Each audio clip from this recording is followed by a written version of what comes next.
Amen. Okay, good stuff. So we are looking at principle 3. Principle 3 says, consciously choose to commit all my life and will to Christ's care and control. Happy are the meek.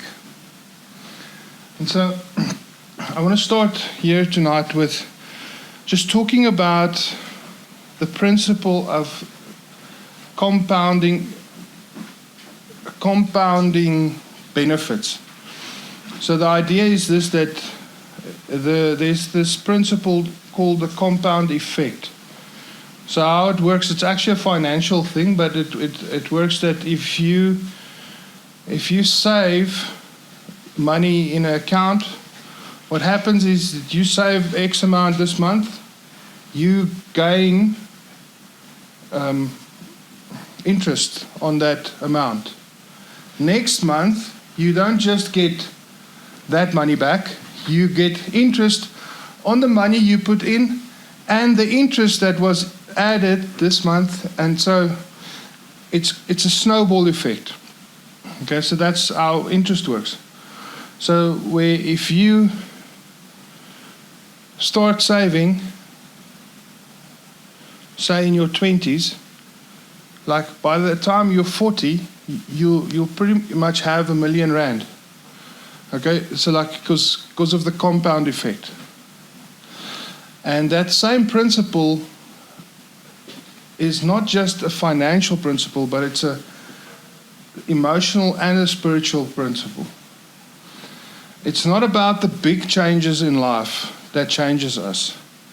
It's about the small changes that we do constantly that compounds and that brings change. People think, and we believe this for some reason, that I have to change big things in my life for things to change. The biggest problem, though, is that when we try to change big things, often we fail because they're too big. Often the problem is too big and I can't change it. I can't stop doing it. I can't change my situation. And then either you try and fail or you just stop trying. Because the problem or the situation or the thing is just too big. And that's why it doesn't work. But what does work is changing small things constantly.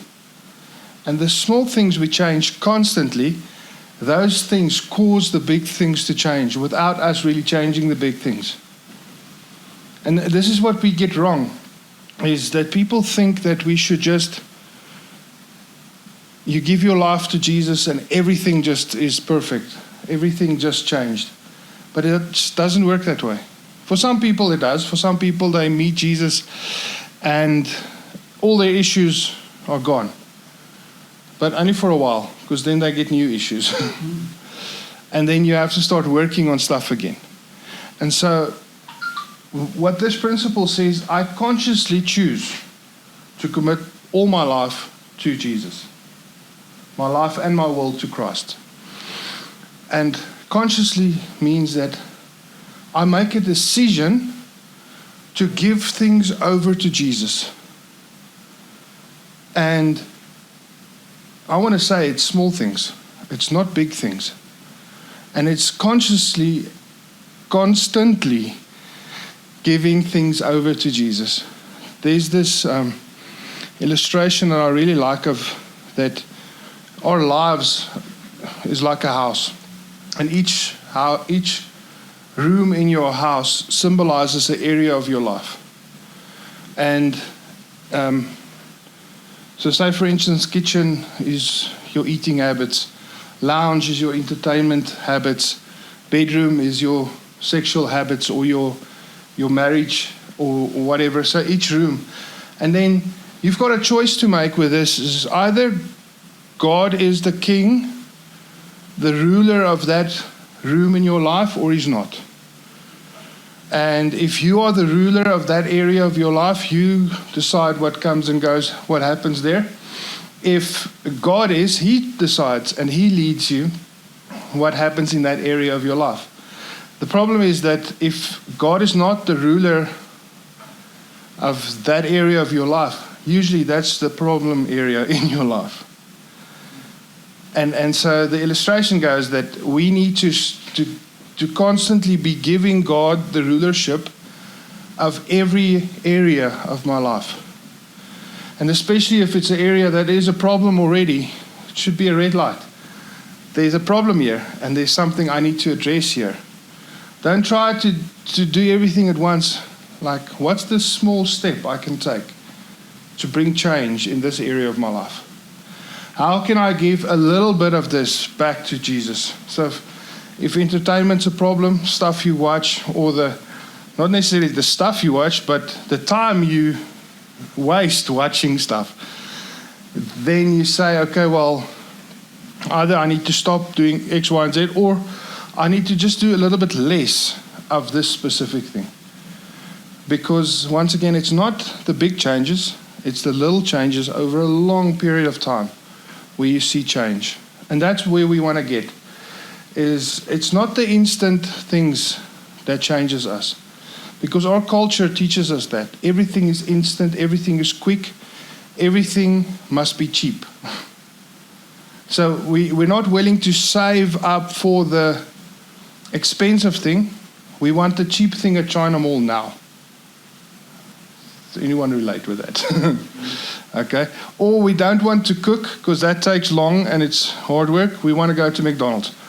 It's like the fast, the quick. But now I know, firstly, my budget is going to hurt if I go to McDonald's because it's way cheaper to cook. But also my budget is going to not work out if I go to McDonald's, rather cook. But we have this problem, shortcuts, and we want the quick fix. Bringing it a bit closer to home is instead of working on my emotional stuff, I buy a bottle of brandy because the brandy quiets down the emotional stuff for a while and then I feel better instead of working on the emotional stuff. Okay, because the emotional stuff is going to take longer and it's going to take this consistency that I have to work on things. So we want the shortcuts. And so we need to be honest about what do we want from life? What do I really want from life? And then start giving Jesus my life and my will to His care and His control and not my control. And so this is what we're talking about tonight a little bit, is the idea of giving over to Jesus, giving it to Jesus. And there's two sides of it. Like I said, there's a spiritual side, but also a very physical side to this. Because what people don't realize is that everything physical we do has got spiritual implications. It's got a spiritual effect on me. And taking action will have certain effects. Not taking action would also have certain effects. And for a lot of people, that's part of the problem. It's actually not that I do so much wrong things. It's actually that I don't do enough right things. Because it's doing the right things consistently over a long period of time that actually gets me to where I want to be or where I should be. And that's what we need to figure out. And it takes really some honesty to yourself. Like, what is the stuff that you actually know you were supposed to start doing that you've never started doing? And like I said, there's a spiritual reality to this. We can talk about praying, reading the Bible, going to church. It's all those things in itself. It's not special. But doing those things over a long period of time, you will change. You will grow. You will be someone different. But physically as well, if you do certain things, small things, over a long period of time, you will see the results. Bruce Lee is famous for a lot of things, but famous for the specific thing he said. He said, I do not fear the guy that knows 1,000 kicks. I fear the guy that knows one kick, but he exercised or trained that kick 1,000 times. And that is the principle, is that it's not about the 1,000 things you can do. It's those individual things you can do really well. And those things you do so good that it makes you dangerous. It makes you powerful. But we once again, we need to learn to narrow down what's important and do those things. And it's like playing an instrument. People look at playing an instrument and think, well, if I can play guitar for 8 hours a day, then I'll be good. But not one person that's very good at an instrument ever did that.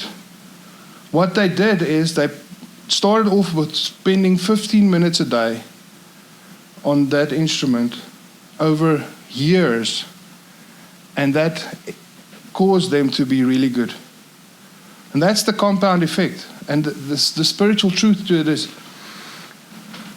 the more you get with Jesus, the more you spend time in His Word, around His people, the little by little you grow, and the little by little you change. I said to somebody the other day, that's why we do church every Sunday. It's because that's how we grow. Like, you can go to a Joyce Meyer's service once and have an amazing experience, but you walk out there pretty much the same. But you go to church every Sunday for 5 years, you're not the same person after that 5 years. Because every week there was something, a little thing, and you are constantly being directed, growing, adjusted sometimes, rebuked sometimes. Other times you are blessed into the right direction. But it's because it's that constant thing that has to happen. The word we're looking at today is action, because that's what we need to do. We need to take action. There's actually something I must do as well. And when we talk about this, it's important to say that this is not something that gets you into heaven, because works don't get you to heaven. But works helps you to become what God wants you to be. So we don't do actions or do works to impress or to get God's approval, because God's approval is there already. But because God loves us, He wants us to do certain things so that we can become what He created us to be. So the first one with action is accept.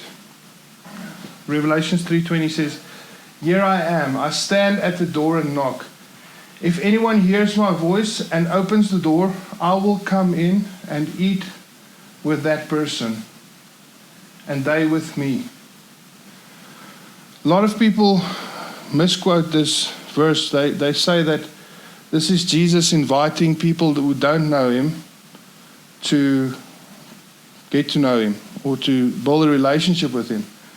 But this chapter in Revelations was written to a church, to a group of Christians.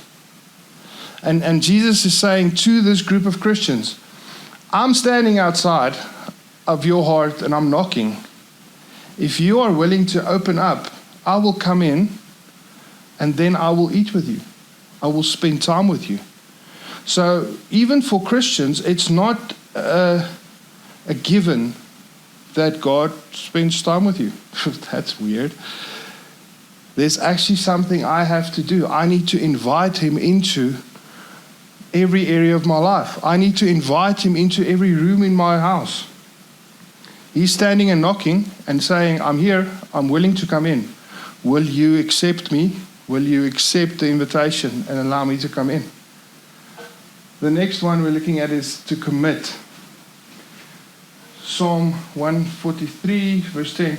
Teach me to do your will, for you are my God. May your good spirit lead me on level ground.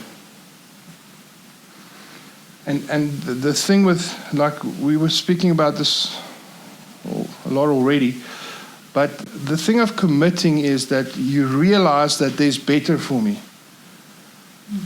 You must accept that there's better for me. Otherwise, why would I commit? Why would I pay a price? Because that's what it's actually committing, is paying a price. Why would I pay a price for something if I don't believe there's better for me on the other side? That the steps, the small steps we take, constantly doing those small steps, do we believe that there's better at the end of this? And it, once again, the word that we use is consciously. So consciously is thinking, right? It's like, so I think and I convince myself to do something. And then he says, Lord, teach me to do your will. Teach me, because I don't know how to do it naturally. I need God to show me what I need to change, what I need to start doing, what is His will for my life. Because there's a massive difference between my will for my life and God's will for my life. And I need to admit, or maybe I should say it differently, I need to start believing that God's got a plan for my life. Because we spoke about it in the previous principle where we say that believe that God exists and that He loves me. It's back to that idea, is does God really have a plan for each one of us, or does He have favorites? Or is it that everyone sitting here tonight has that God's got a specific plan for us? Because if we can start thinking that way, it's easier to commit to His plans and His will for my life, because it's taking me somewhere. I'm going somewhere with this. The next one is to turn. Matthew 11:28-30 says, "Come to me and I will give you rest. All of you who work so hard beneath a heavy yoke, wear my yoke, for it fits perfectly. And let me teach you, for I am gentle and humble, and you shall find rest for your souls. For I give you only light burdens." Still a burden, but it's light. But Jesus is saying here, basically saying that there's two types of burdens you will carry in life. Burdens other people put on you. This is actually the context of what Jesus was talking about here. He was talking about other teachings that was going around in the time. That the yoke of a rabbi would be the teaching of a rabbi. So the other rabbis that did the same thing as Jesus, that had disciples that were teaching their disciples, they had this heavy burden of the law and of rules and regulations that they placed on people. So what Jesus is saying here, these guys wants to put heavy things on you. Don't do that. Put my yoke on you. Because my burden, my yoke is light. But then Jesus is saying here, it's time to turn. Turn away from the stuff other people have placed on you, but also turn away from the stuff that you put on yourself. And this is one I struggle with. A little bit of my own testimony. I was speaking to Anneke in the week. We were talking about depression, and she said depression is a form of self-hate. And the deeper in depression you go, the more you start hating yourself. And then I said to Anneke, the crazy thing though is that it's an irrational self-hate. Because there's no proof for the person struggling with depression that what they believe is true. It's only in their heads.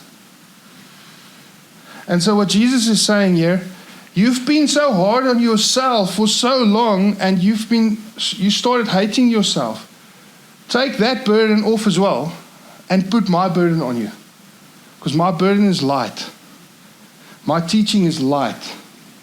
My truth is light.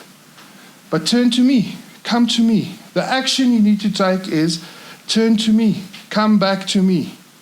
And hear what God says about you and His opinion about you, and not your opinion about yourself, but also not other people's opinions about you.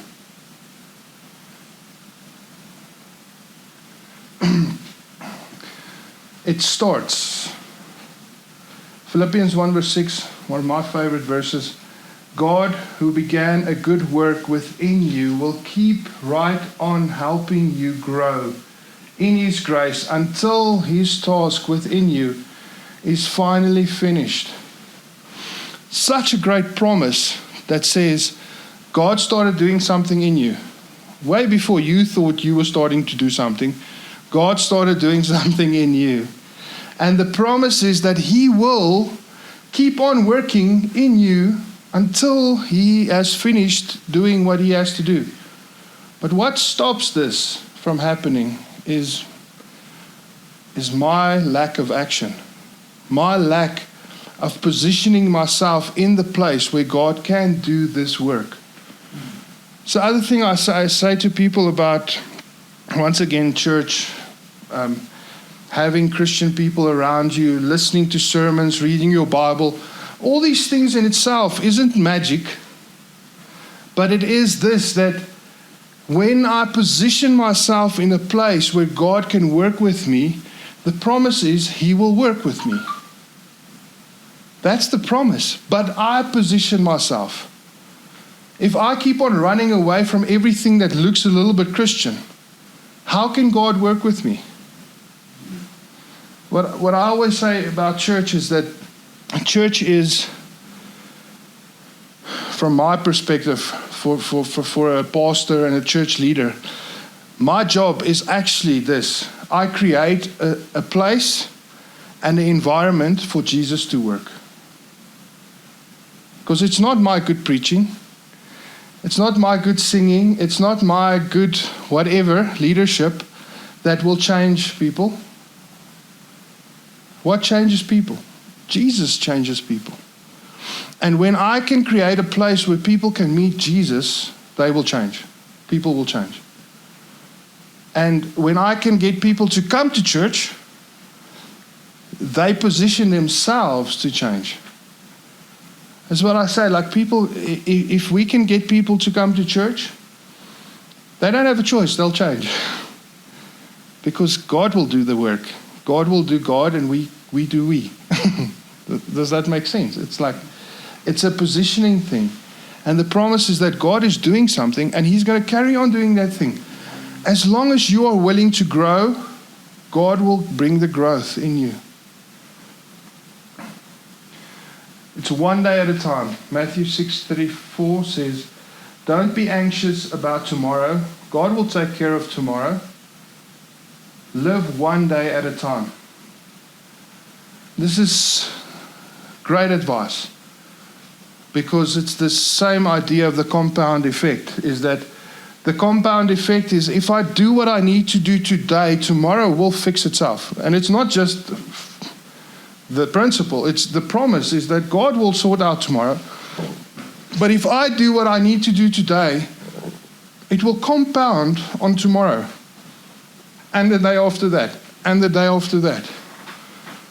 So I just need to do today what I need to do today. Fight today's fight. Worry about today's worries and not about tomorrow's worries. I failed at this one, so you can judge me on that. But I'm a warrior. Not like with weapons. I worry. And it's a trust problem. Honestly, I don't trust God enough. I'm confessing my sins to you guys. Because I don't trust God enough, it means I have to worry about tomorrow and about provision and about whatever comes tomorrow. But what I need to work on is this, that worry about today. Do what you need to do today. Tomorrow will fix itself. But one day at a time. Just take one day at a time. One thing at a time. It's like going to the gym. we have where having goals is great. It's a good thing to have goals. But what we do is we have this goal, this thing we want to reach, and we have this thing in our minds, and then we think, okay, that thing is really big, and that thing looks really impossible. So I need to go to gym today. If I go to gym today, I'm going to lose 30 kgs by tomorrow. It doesn't work that way. The goal is there, but I need to do today what I need to do today to get to the goal eventually. But if we make the goal so impossible, taking today's step seems stupid. Unless I understand this truth. Just focus on what I need to do today. Have the goal, have the dream, it's fine. But don't make the dream so big that it destroys my actions today. Next step. What is your next step? I've got 4 points here. Believe Jesus Christ died on the cross for me and showed He was God by coming back to life. And it's the basic Christian belief that God is, that Jesus died on the cross, but He also came to life. If I believe this, then if I believe this miracle, this total insane miracle, then the stuff I face becomes really small. If God can raise Jesus from the dead, then He can really help me overcome my anxiety, my depression, my issues. Accept God's free forgiveness for my sins. And it's back to that self-hate thing, that firstly, we need to know that God forgives me so that I can know that I can forgive myself. But because we don't believe in God's forgiveness, we can't believe in our own forgiveness. Switch to God's plan for my life. We've been speaking about that tonight, the whole night. And I want to repeat myself, it's not this 180 degrees turn.